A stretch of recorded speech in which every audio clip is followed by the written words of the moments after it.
A ideia nesse vídeo é resolver o problema 8.3 do livro Sinais e Sistemas do Oppenheim sobre modulação e demodulação em amplitude.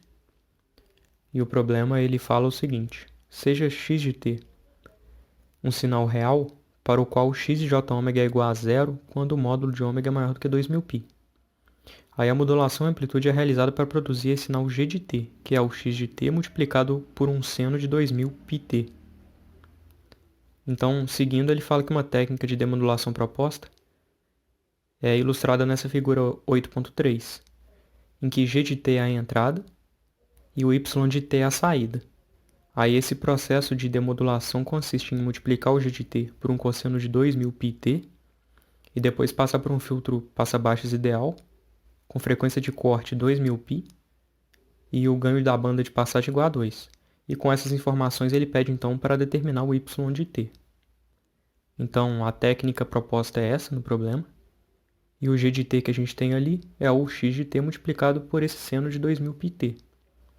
Então a estratégia nesse exercício vai ser criar esse sinal intermediário, depois da multiplicação ali o x1 de t, e aí com ele no domínio da frequência, passar pelo filtro passa-baixas para encontrar a saída ali.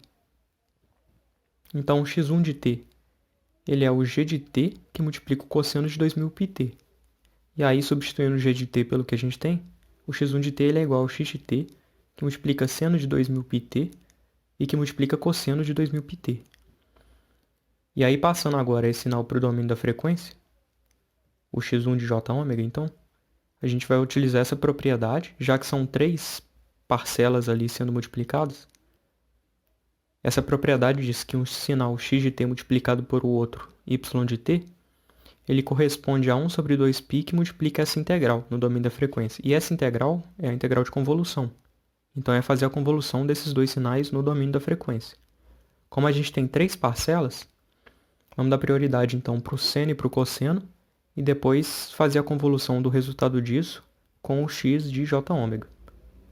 E aí, fazendo então a transformada do seno, a gente vai usar essa daí, e como o ω0 ele é 2000π, fica nesse formato, 1 sobre 2π que multiplica a transformada do seno, e aí ele faz convolução com o cosseno que tem essa transformada. E o ω0 ele é 2000π, então ele fica nesse formato. E aí o resultado disso, a gente vai fazer convolução com a transformada do x de t, que é o x de jω, e aí fica desse jeito então, 1 sobre 2π que multiplica o x de jω, convolução com o resultado dessa outra convolução do seno com o cosseno, os dois no domínio da frequência. Então agora que a gente tem o x1 de jω, é possível então fazer as convoluções ali, de forma gráfica, e avaliar o resultado que a gente vai obter. Aí fazendo primeiro então do seno com o cosseno, os dois no domínio da frequência, a gente vai utilizar de novo essa transformada, essa propriedade. Só que, nesse caso, vale observar que a gente está trabalhando apenas com impulsos. Então os limites de integração ali não vão corresponder exatamente a uma faixa de frequência, já que o impulso ele ocupa uma frequência específica.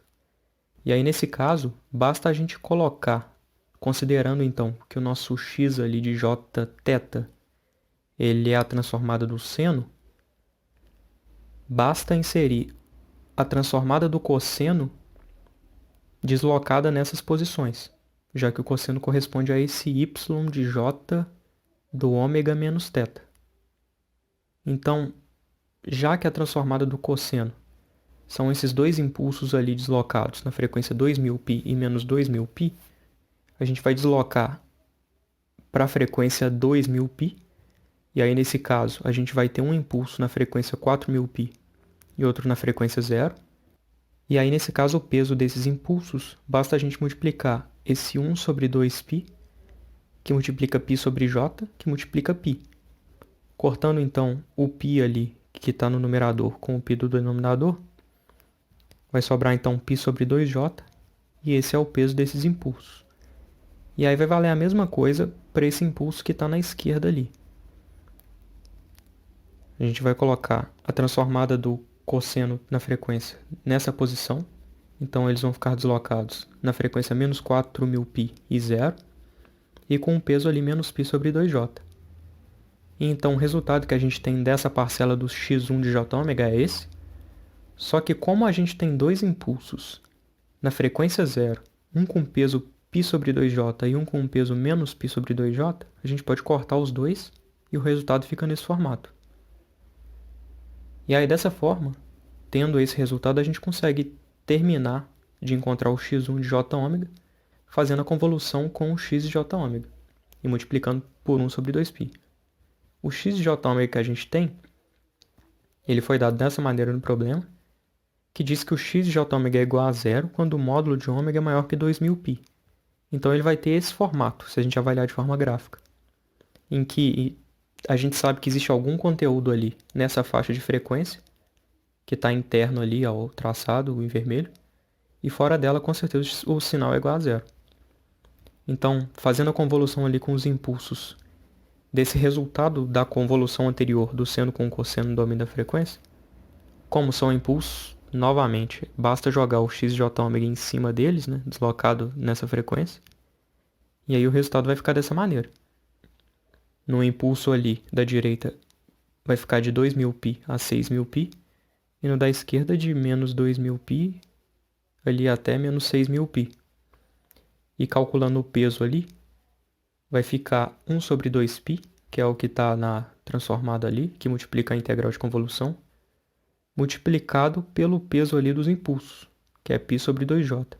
O resultado disso é 1 sobre 4j, e então o peso ali no resultado vai ser 1 sobre 4j, que multiplica o x de jω. Então, dessa maneira, a gente conseguiu encontrar o x1 de jω de forma gráfica, e vale observar que em frequências ali menores do que menos 6000π, maiores do que 6000π, ou entre menos 2000π e 2000π, o x1 de jω ele com certeza é igual a zero. Só nas partes ali dentro dos traçados em vermelho que vai ter algum conteúdo. Fora deles, com certeza é zero. E como esse é o sinal x1 de jω, agora a gente pode voltar para a técnica de demodulação que foi dada no problema. E aí, considerando que a gente chegou nessa etapa ali agora, basta passar esse sinal pelo filtro passa-baixos ideal para encontrar o y de jω. Só que o filtro que foi dado, ele fala que ele tem frequência de corte 2000π e amplitude igual a 2. E jogando ele ali no gráfico, a gente vai observar o seguinte. Nesse pedaço em que ele permite passar o sinal, o x1 de jω ele é igual a zero. Então, multiplicando 2 por 0 vai ser 0. E dessa maneira, o y de jω ele vai ser igual a zero. Com isso, então, a gente vai concluir que o y de t ele é igual a zero. E então não passa nada para a saída desse sistema de demodulação. E na saída ali, não vai sair nenhum pedaço do sinal que a gente modulou e depois tentou demodular.